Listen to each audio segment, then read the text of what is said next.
Granto suaugusiųjų vystymosi studija.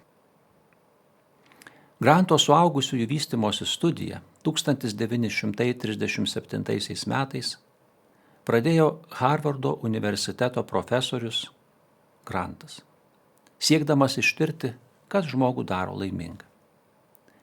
Tyrime dalyvavę vyrai buvo stebimi ir periodiškai apklausiami beveik 8 dešimtmečius. Kai kurie jau yra iškeliavę anapilin, tačiau tyrimas tęsiamas. Garbaus amžiaus sulaukę studijos dalyviai ir jų vaikai toliau stebimi.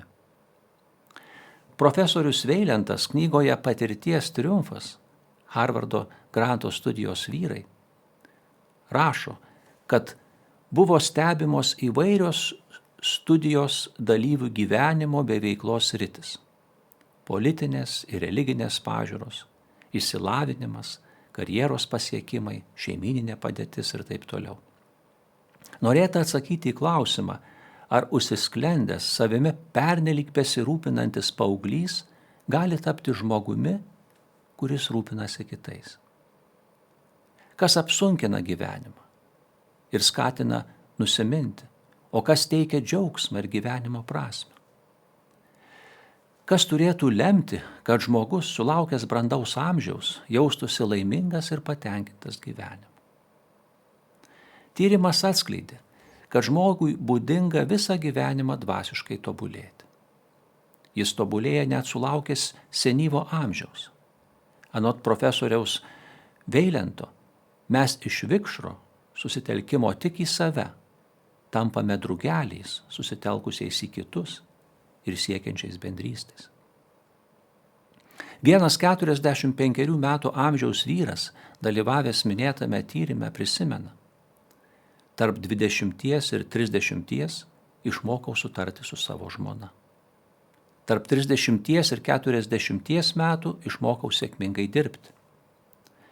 Tarp 40 ir 50 ėmiau mažiau rūpintis savimi ir daugiau savo vaikais. Profesoriaus Veilento teigimu, suaugusio žmogaus raida nesibaigia pasiekus vidutinį amžių. Jis pateikia australo Donaldo Bredmeno, kažkada atsiskyrusio, užsisklendusio, besirūpinančio tik savimi jaunuolio gyvenimo atvejį.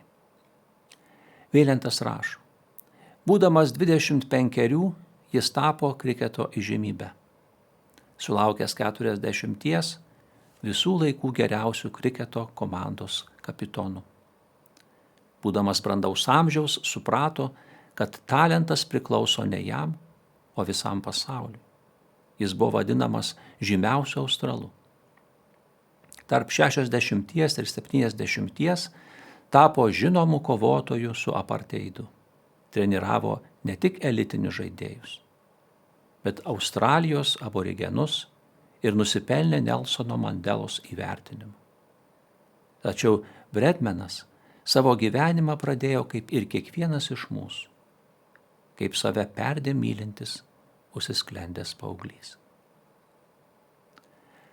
Ką rodo šis ir kiti pavyzdžiai? Kaip žmogus auga ir tobulėja? Kada, kokio amžiaus jis jaučiasi laimingas? Kas gyvenimui suteikia prasmę? Pradėję tyrimą, mokslininkai neturėjo jokių išankstinių nuostatų. Granto suaugusiųjų vystymosi studija siekia atskleisti, kas daro didžiausią įtaką žmogaus dvasiniai geroviai, kas teikia didžiausią pasitenkinimą įvairiais gyvenimo tarpsniais. Paaiškėjo, kad didžiausią įtaką gyvenimo pilnatvei daro santykiai su žmonėmis. Ne izoliavimasis, bet santykiai grįsti meilę ir trunkantis visą gyvenimą. Teigiamai veikia mūsų dvasinę ir fizinę sveikatą.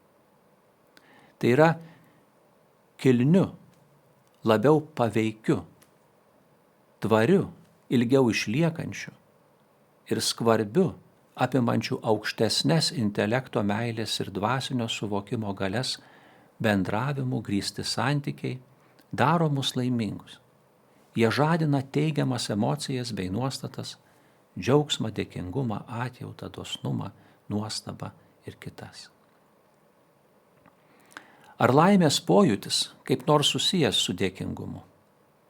Granto studija atskleidė, kad dėkingumas yra viena svarbiausių būsenų ar emocijų padedančių patirti džiaugsmą bei pasitenkinimą gyvenimu. Yra žmonių, kurie turi viską, ko reikia tikrai laimiai patirti, tačiau gyvenimo džiaugsmo nejaučia. Pažįstame ir tokių, kuriuos nuolat ištinka nelaimės, bet jie yra laimingi, švyti džiaugsmu. Kodėl? Nes yra dėkingi. Jeigu turime viską, ko reikia laimiai pasiekti, o stokojame dėkingumo, laimingi nebūsime. Dėkingumas skatina į tikrovę pažvelgti platesniu žvilgsniu.